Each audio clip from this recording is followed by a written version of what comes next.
Madalas nating katanungan, kung tayo po ay mag-a-avail ng house and lot, ay kung gaano ba katagal na makalipat. Well, yan po ang ating pag-uusapan sa video na ito. By the way, ako nga po pala si Ralph Roger Tagaw. Lumaki sa mahirap na pamilya, naging batang basurero, nagsumikap mag-aral, naging certified public accountant at licensed real estate broker, at ngayon ay CEO founder ng RRCT Realty and Marketing Corporation.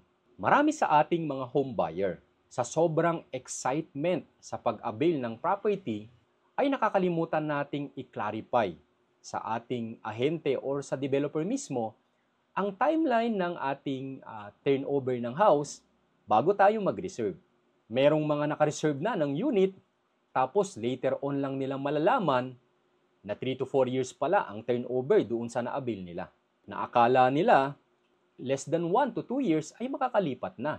Nangyayari ito kung ang isang agent ay hindi po na-discuss maigi sa particular home buyer ang timeline ng turnover. Or kung ang buyer mismo ay hindi naman talaga ito kinlarify sa ahente. Kaya madalas, nakapag-reserve na tayo ng unit, saka lang natin malalaman ang timeline ng turnover. At kung ang expectation mo ay mas mabilis malipatan, tapos nalaman mo na hindi pala ganon kabilis lipatan ang iyong na-avail, so ang mangyayari sa iyo ay disappointment doon sa nabili mong bahay.